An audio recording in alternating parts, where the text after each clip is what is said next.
You start this time. Hello, I'm Nicky White. Yeah. Hello, I'm Nicky White from the Manic Street Preachers. I'm James Ian Bradfield, and we'll be talking about our new album, Send Away the Tigers.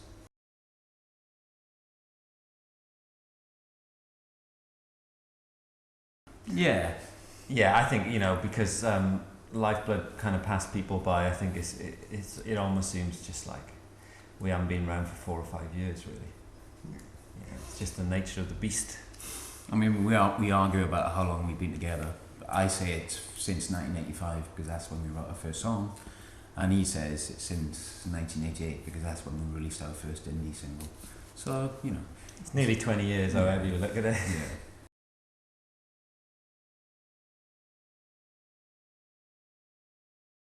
I mean, yeah, it is at the moment because, we did take a break, and now it's just like don't know. It's just like you feel as if you just want to actually get back to doing what you enjoy, and we starved ourselves of that. We stopped doing that on purpose, just to make ourselves hungry for kind of what we're doing now, I suppose.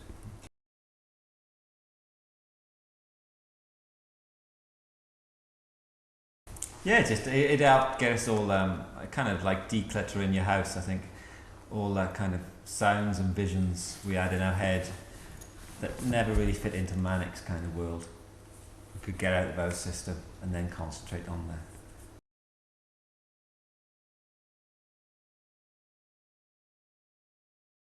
I don't think so. No. I think I was always going to be the loser in that battle. Well, no, it's pretty close run thing, really. But no, I don't think there was no strange sense of competition, but he was quite sarcastic. He was like, "Oh wow, I didn't realise that you could write some words. Oh. You've written some, you string some sentences together. Liar. Just stuff like that." But kind of in terms of the solo things affecting the Manics, it probably him doing his solo thing.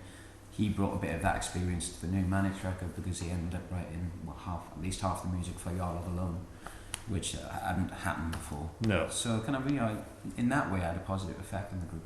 I kind of learned how to play guitar a bit again, which is what I always, as I started off with James as a rhythm guitarist, but because I was tall, I ended up being the bass player. So it did help me kind of understand music a little more. I know it sounds weird for a 30-year-old man who's on his 8th album, but it made me fall in love with just kind of sitting around with a guitar again, which hasn't happened for a long time.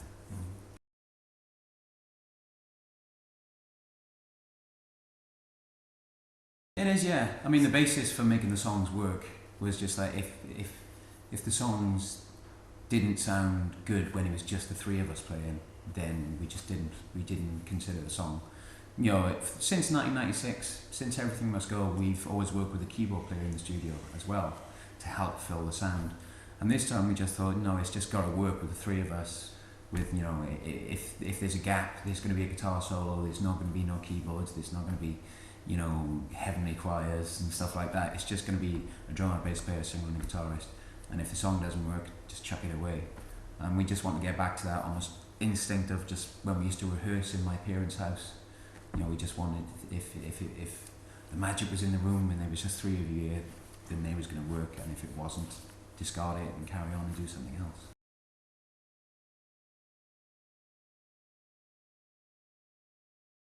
Well, I mean, the string parts were really just in James's head, and we didn't even think about them until. Sometimes, they're just overdubs, Yeah. But kind of like if the song didn't work in rehearsal, then forget about it.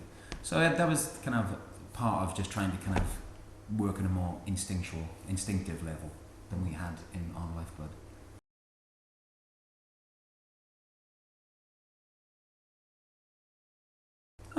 I think kind of every musician, always wants an audience, or it does, undeniably. I think probably we were kind of waiting for that result because we realised that kind of Lifeblood was us trying to find a different version of ourselves, and we kind of confused ourselves in the process of writing and recording that album.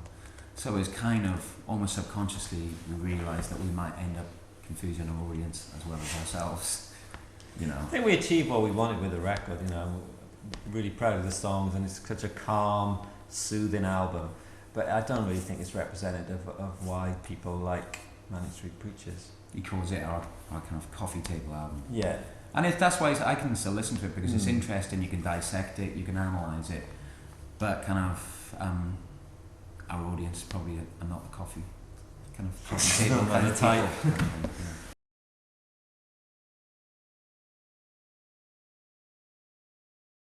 We've been in this situation before, if we're being honest, with Holy Bible was like a massive critical acclaimed success, but I mean it sold very few copies and we were very close, and then we came up with Design for Life, and I think in a funny kind of way we're in a similar situation now, in the sense of we needed something along the lines of Design for Life, a really uplifting anthemic rock song, and it's the kind of situation we found. You know, we did, in a lot of ways, from my perspective, I did want to treat this as this could be our last album, because the nature of the music industry now is so brutal. You know, you've got to think along those lines. It's a tough, there's not many bands that get to their 8th album anyway. And I think that helped because we just really focused, we were really disciplined again, we were really focused. Like Jim said, we chucked away songs, we didn't pursue stuff which was just average. We rehearsed loads, which we hadn't done for ages, so when we went to record, we kind of knew all the parts already, so it made us hungry again.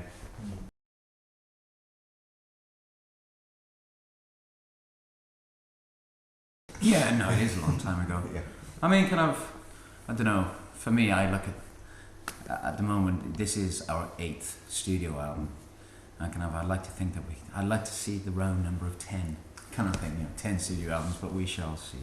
Well, the weird thing is we started on Columbia in '92. We were signed initially to Columbia, then we went to Epic, same label, but we were shifted around. Then that disappeared and Sony bought everything. Then it became Sony BMG, and now they've demerged it and we're back on Columbia again. It's just come full circle. We've been the same company for 16 years, but 5 different labels. So you've been transferred several times, like in football, exactly. Like a football player. So. Free transfer. Yeah, it's a franchise.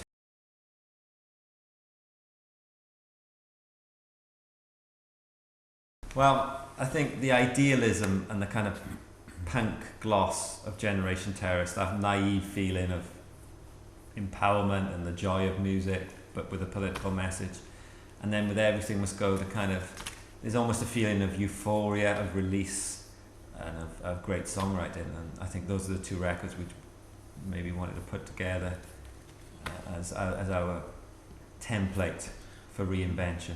And this always been a thing. People have always been rather confused about our love for early Guns N' Roses, but I think it explains a lot of things about us. When they brought out Appetite for Destruction, they achieved the dream of kind of being a kind of a hard rock band, but with rock and roll and a punk edge. Yeah. It was the first time that kind of like, there were so many bad heavy metal hair bands in the 80s, and suddenly they came out of nowhere and they were metal, but they were rock and roll and they were punk. And I think we've always aspired to that time, but just coming from, we grew up in the valleys, it's a hotbed of just people being into rock music, just like a lot of working class areas. And like that's always been our dream, to have like that kind of, perhaps the other way around, you started out as a punk band but with a bit of a hard rock metal edge. And Generation Terrorist and Everything Must Go kind of have those hints at that kind of like blend. I think we always used to say Guns N' Roses put the roll back into rock, because for years it's just been rock and hard rock and metal, but all of a sudden there was a sleaze, there was a Rolling Stones-esque, coolness to it as well, and like Jim said, with the punk metal thing. So I mean, at the time, Appetite for Destruction was our most played album. It was the biggest influence on us. It was, Daydream was our dream with different lyrics.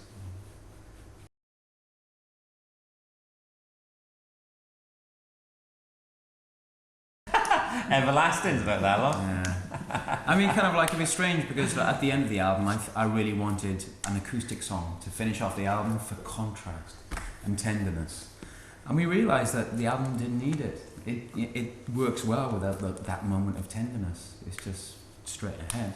And that's when we realised that we'd made the right record, that it didn't need that little moment of breath and sunshine. It's just straight ahead. So we made the right decision in making a short, direct, kind of like shiny little punk rock album. If you take a guitar solos out, it's probably barely 25 minutes long.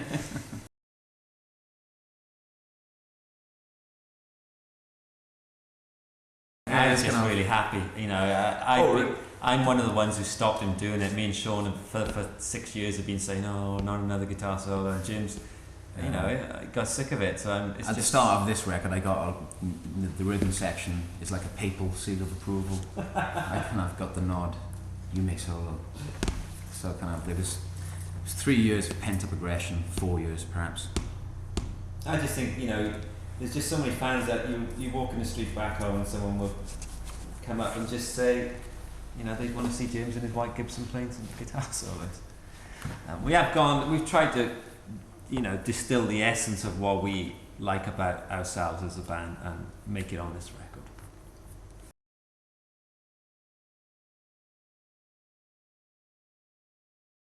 Yeah. One of the last ones, I think, yeah. And I think it's the greatest lyric ever written on class, and fame, and perception. I think it's just, you know, it's sarcasm, it's kind of wit. It's just such a brilliant lyric. James hated the lyric for years and years. He thought he was taking the piss. But I don't. I think it's a real honest lyric. And we were just playing it. It's kind of a really, it reminds me of the Yardbirds. It's quite a bluesy version of it, you know. Yeah, it is. You know, just overpowering. It's one of those best things. It's a really dense, kind of deep and detailed lyric, but it's a 3-chord song. Yeah. Well, you know, which is why we started playing it. Yeah. He wanted me to try and remember all the lyrics because he knows I'm terrible at doing that. And I only had 3 chords. And he only had 3 chords to remember. So, but it makes you, as you get older, you do realise that kind of like sometimes things are absolute, and that song is one of those absolute things that can't be bettered. So it was almost like a practice song for us. Yeah. You know, it was a song that we would use to warm up before we started recording. And I think James has said he's listened to a lot of Jeff Beck for this album. You can really hear the guitars are really kind of Jeff Beck, you know, era, late 60s kind of stuff.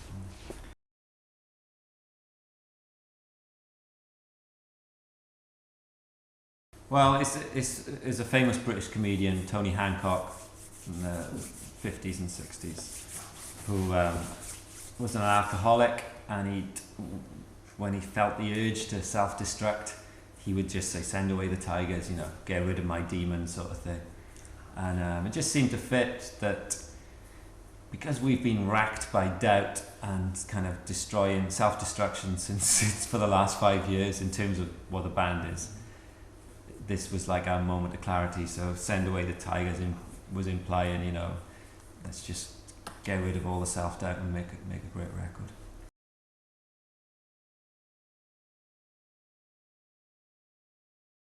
He's had 2 kids. He's had a baby boy and a baby girl. Yeah, I got 1 kid too, but I have to work. Yeah, he does work in a different kind of way. He boarded his attic, he decorated his house, fixed his car every day. He's a busy boy. I'm very happy. Yeah. I'm not so sure about that, but yeah, he's busy.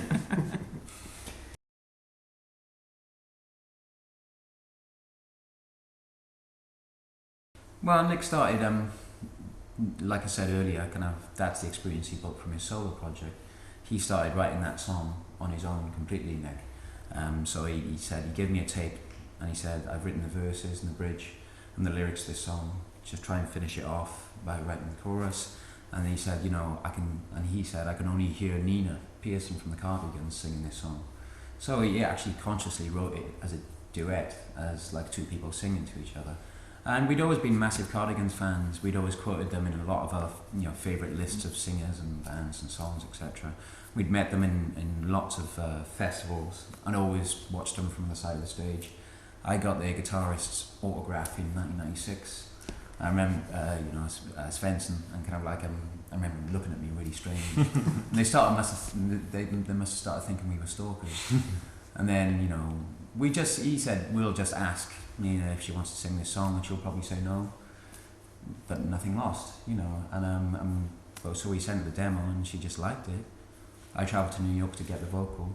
She sang, and her husband recorded the vocal. Flew back, we mixed it. She came and did the video.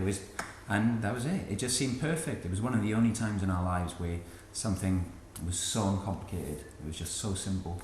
And like, for the idea to translate from your head to reality and for it to sound like you heard it in your head is a very rare thing. So that has been one of the greatest pleasures of doing the record, because one of the plans just happened.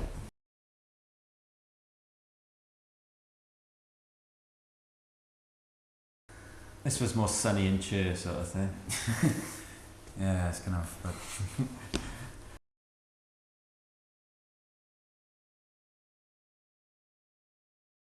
this song is more about, as with most of my lyrics these days, is some sort of dual narrative, but it's just about dissatisfaction really. That I'm pretty, as a person, I'm pretty easily satisfied, you know. I kind of like being bored. Boredom, I think, is beautiful. If I can watch a TV, if it's raining, if I'm walking my dog. But I'm just deeply fascinated by people who, no matter what little they have or how much they have, there's certain people just a personality kind of defect that they're just not happy. You know, that to have a balanced life just doesn't seem to make them, you know, whether they got lots of money, whether they got a beautiful wife and children, they're always searching for something, which obviously lends itself to Richie and why he just didn't seem happy. So there is elements of that in it, but it's also a general kind of song about a country needing religion, democracy, political dialogue. You know, for a country to be healthy, I think it needs a bit of everything. I don't think you can stand alone on kind of one idea at all. You need elements of everything.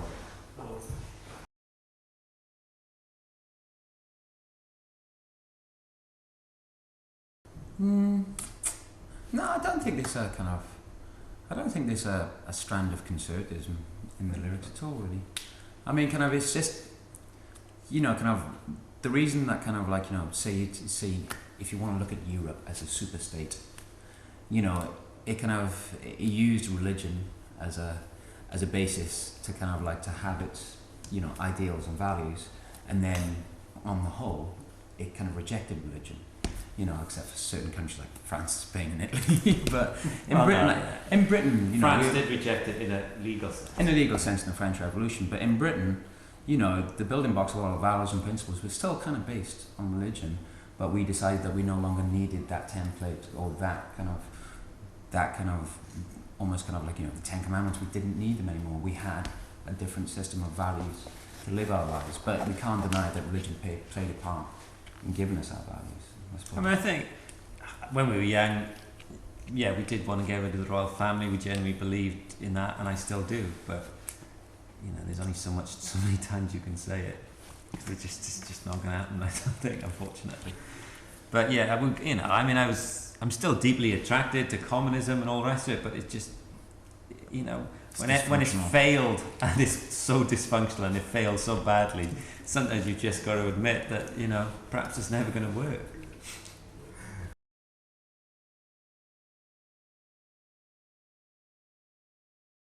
That was on songs from the Holy Bible, I suppose. You know. Was this one too? Yeah. Oh, this one, yeah. There's some. They said there's songs like "Send Away the Tigers," which has lots and lots of words in it, and that's kind of again. Nick went back to the idea of trying to cram two ideas into one line, which is kind of that's kind of plays a big part in our tradition. You know, that used to happen at the start. It happened in the Holy Bible, and sometimes it's a real challenge and it's a physical challenge, but actually. It makes you feel as if you're speaking in tongues. You feel like you're Max Cady at the end of Cape Fear, where you're just going, you know. And it's a good experience for a singer sometimes to actually have that challenge to try and express two ideas in one line.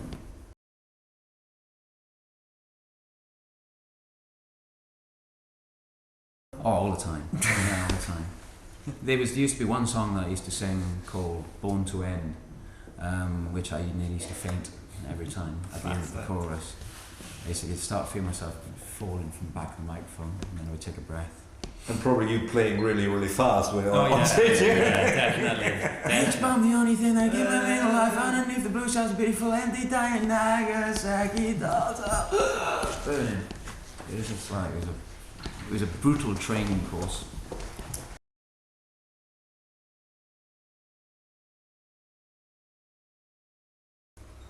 Yeah, I mean, well, we're hoping to experience it with this album. I mean, for us, the idea of the Indian summer is a metaphor for a golden glow to the end of your career. You know, a kind of rebirth, I guess, is what is trying to imply that song. That, you know, the main reason why we're still together when so many of our peers have split up is we've known each other so long. You know, we've known each other since the first year in school, and I think that's that kind of bond. And Sean and James are cousins, so they've known each other all their life. There's a kind of hidden telepathy there, and that's what the song's about. The fact that we've got to this point. And, you know, apart from, I guess, Radiohead is sort of still together, though you never really know. Blur don't really exist, but they might exist if Graham goes back. Everyone else has disappeared, you know.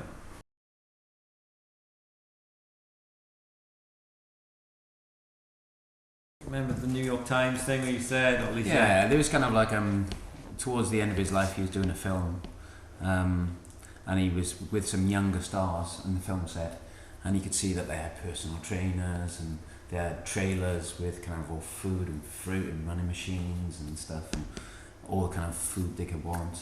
And there was just a lovely quote from him where he said, "I don't understand these people, you know, they get success and they think that they need everything to exist. All you need at the start of the day is a cup of coffee and a copy of the New York Times." Yeah.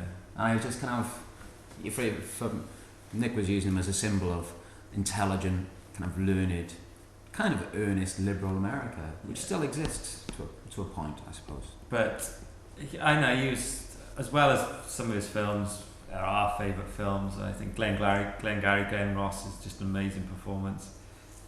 Missing, The Apartment, one of my first. But he did stand for an America that was engaged, that wanted to know about Europe, that was, you know, just interested in culture. And Save the Tiger as well. Yeah, Save the Tiger, the film Save the Tiger he was in, and he was just, I don't know, he just was so old school, you know, and actors like that, very rare. I guess, you know, maybe someone like George Clooney is where near you're going to get.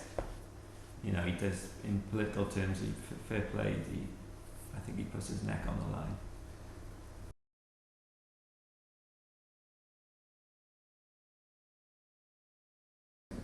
I think I mean, at the start, I think it separated when we started writing songs. You know, If White America Told the Truth for One Day, This Country Would Fall Apart, Dead Yankee Draw. We did a lot of songs about American foreign policy. Even Slash and Burn was about deforestation and stuff, believe it or not. And I'm glad we did, because I think now you get a lot of people jumping on a bandwagon, writing stupid songs, fuck Bush, Bush is evil, all that. That's easy to do, but I think it's part of Manic's tradition to dissect American foreign policy and obviously the closeness between us and ourselves in Britain and America, that interlinking of politics as well. So I feel quite comfortable that we've written loads of songs about it. I mean, he's kind of, I was talking to a journalist earlier today, and he said, you know, that the Iraq war is not really so much part of the daily news cycle in Germany anymore. And in Britain, it's never ever off the TV. No. It's almost Orwellian. It's like perpetual war for perpetual peace. You know, it is the Iraq war. There is TV specials made on it, Sky News, BBC News 24, every day something about the Iraq war. And so it's very much still part of our news cycle in Britain, because it kind of dominates. Involved, if there is any good news, it doesn't really matter, because we have this dark cloud over us. You know, it's just a reality. But like I said, I think it's a healthy tradition that we have, and you know, I think it's more embarrassing for the bands who've had their head in the sand for 20 years to now start writing about it, because American foreign policy has never been any different. You know, it's just that in the 80s they did it in South America and no one cared. El Salvador, Nicaragua, you know, the list is endless. But now obviously the news culture that we live in Iraq, everyone knows everything about it.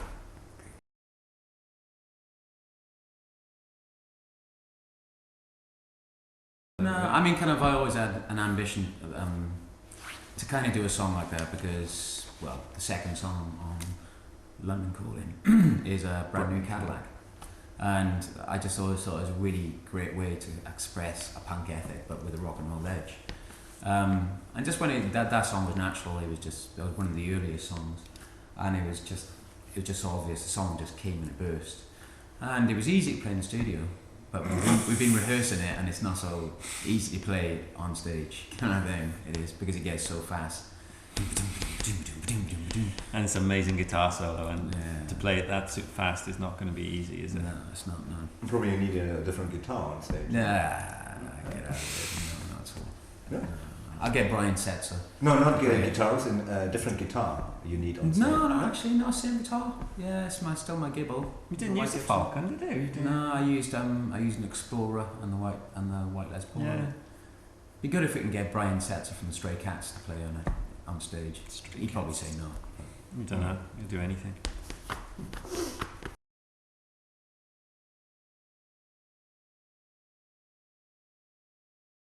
I think the equation of politics and music, people always think that it's just going to be the most boring experience they can have. Yeah. You know, they just do think that. I mean, it's weird because when we first experienced politics and music mixed together when we were young, it was the Clash. You know, it seemed glamorous because they were dressed up as glamorous people on stage. There was obviously so much energy in it. And it was really opinionated and it was really subjective.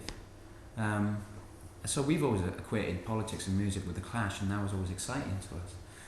But perhaps we don't project the glamour the Clash did, and we're not sure. But it's quite misleading. If you look at our albums, most of the times the political content usually makes up about 30% of the album. Probably not much more than that. So it's not exclusively true that all our songs about politics is. That's very untrue. But I don't know. It's just the way we've always been. I mean, the songs like If You Tolerate This, Your Children Will Be Next is kind of touched by some kind of political motive. Design for Life is about working class pure expression. But if you listen to a song like Design for Life, it's kind of really celebratory, and it's, for me, it sounds very escapist. So I don't quite understand that motion where people equate music and politics as being quite deathly and boring. It's just an opinion.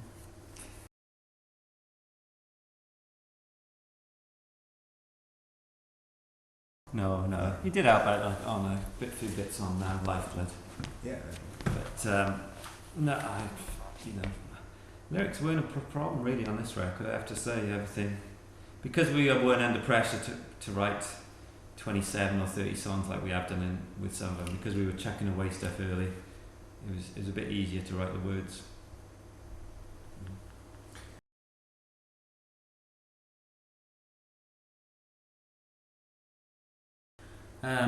We do a British tour for a month in May and June. Played lots and lots of festivals in Europe this summer. We play in Hurricane Southside, Glastonbury, the usual kind of stuff. Rockness, new festival in Scotland. Flam in Wales, which is Welsh for flame.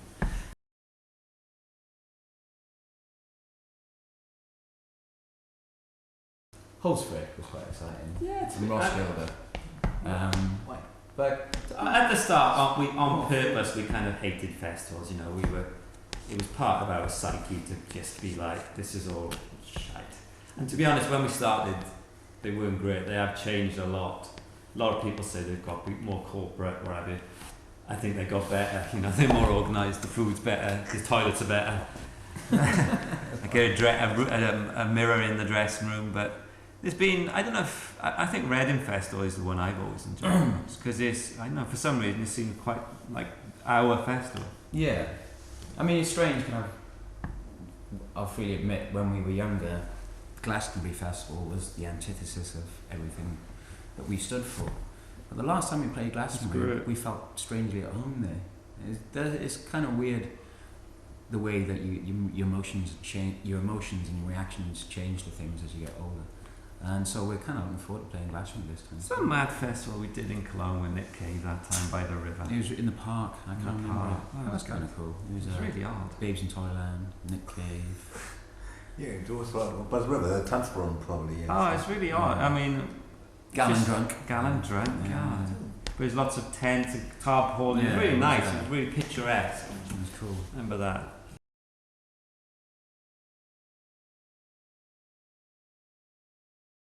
Yeah, I mean, I've seen so much old footage of like Humble Pie, Badfinger. I've seen on Rock Blast.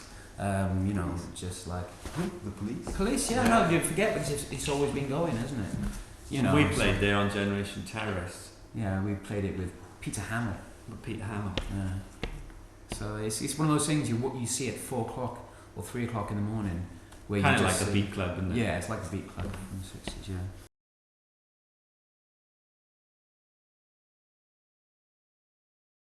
I think coming from our culture, we grew up, you know, as the whole record company culture, the promotion. I think we'd be might be lost without it. I think if you're starting now, it's different. But I still love the idea of, I still love the idea of vinyl. So that shows how old I am. But of getting a physical product with lyrics, with sound quality, I just still. If we ever didn't do it, I'd rather do it mail order than just do it on the internet. I don't mind the idea of that, but I just can't get to grips with something that doesn't physically exist. It's the same thing as God, really, isn't it? The internet. You're not quite sure if it's true or not.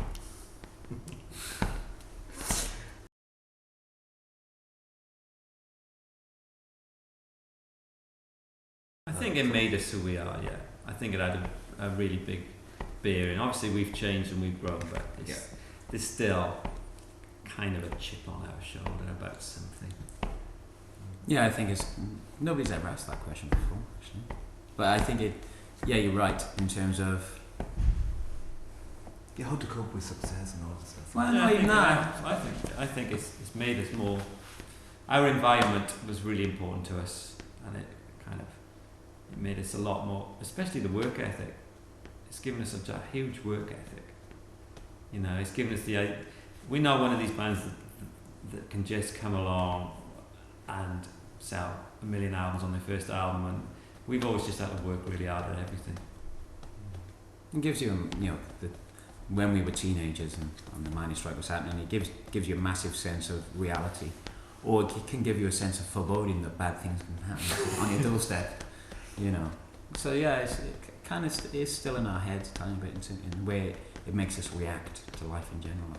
I think when you're banging your way through Germany in 1992, playing to 25 people a night, finding it really tough, but enjoying it. That's because of your background. You see it as a challenge to convert people to, you just grow up a bit tougher than and you don't want to give in. Until you get there. I mean, it took us a long time in Germany, but we never gave up. And then all of a sudden, this is my truth. We, broke through. But I think it made us quite determined back then.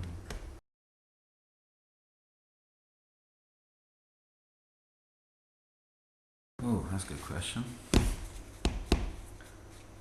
Wow. I think in terms of the cover versions we do or wherever. Personally, I think we always treat them as a kind of tribute. I don't think you can, as a rule, I don't think you better the original. I just think you can add your own personality, and if you think it's a great song, then it's. I don't mean tribute in a bad way. I just mean it in a loving way. But actually, Johnny Cash did a cover of The One, and I think his version is better than the. I'm not so sure. His version of Hurt is better. Yeah, that's the best example of any cover being better. Yeah. His version of Hurt is much better than the original. But I still think the creative process of writing the original song always means more than the interpretation. But the actual reason for doing covers, which we've done quite a lot of, is sometimes it's just to actually want to sing a song that doesn't mean much to you. It's almost like a relief kind of thing. Sometimes just to switch off for 4 minutes, to just sing a song and just do it almost subconsciously and just play. I'd like Robbie Williams to do a cover of Faster, because I think the lyrics apply to him a bit as well. I love him to be going, I am an architect. I think that'd be good. Yeah. Yeah, I was thinking, I would have liked to have, well, he's not alive, but I would have liked to have heard Frank Sinatra do The Everlasting. That would have been good. Put it flat and out of tune. Nah.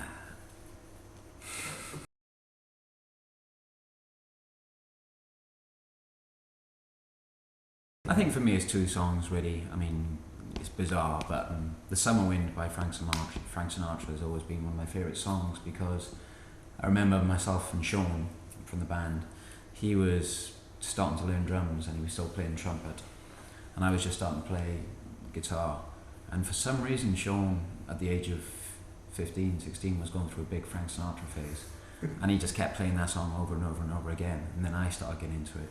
And then I started. Probably down to Ian McCulloch, was it? Yeah, it might be down to Ian McCulloch because Ian McCulloch was a big Frank Sinatra fan. But then I started learning to play guitar and I started trying to learn that song. And it was weird, Sean had a lot of jazz influences because he played the trumpet. And I just remember us vaguely beginning to understand each other through that song in a strange way. I don't know why. But other than that, it's the first song that ever made me feel as if I could do anything. It was Complete Control by The Clash. You know, that's the song that probably makes me feel better than anything. Like, why is this song? Because it's not the most famous one of the Clash. no, I don't know why it is. It's kind of like, you know, I said it the other day, but kind of, you know, music is the only art form that goes straight, is like a main line to the heart. You don't have to understand it for it to make you feel something. You know, usually you feel something about music before you understand it. And don't know, there's something about that song that makes me feel better than anything else. I think.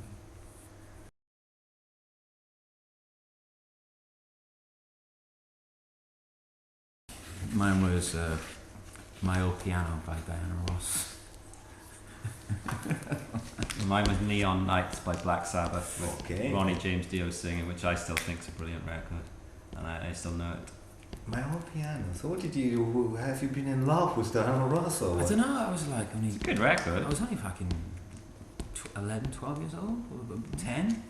And then the first album I bought was Out of the Blue by ELO, Electric Light Orchestra. So there's melodies, I've always been big on melody. Yeah. What did your friend say when he came I remember it was it was My Old Piano, you woos or? That was a complete nightmare because I didn't have any friends, no. And it was a disaster because I walked from my town, Pontefract, up to Blackwood where the record shop was. I remember as I was walking back down to my town, I could see this spot in the distance. And as you got closer, I knew who it was. It was one of the older kind of kids in my street. He was called Diggs, and he was a big Black Sabbath, Whitesnake and AC/DC fan, had the cut off denim. And as you got closer, I knew that he would just grab the bag off me and look where I bought, and I was just trying to hide it. And he was just like, "Oh, you little puff." I kind of like, and then of course he just told everybody in school that I bought that Anna Ross single, and I didn't quite understand the ridicule I was going through because I was like only 11, 10 years old.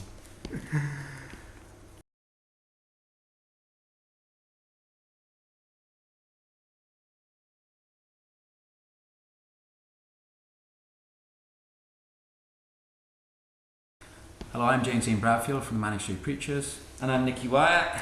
and this is a new song off our new album, Send Away the Tigers.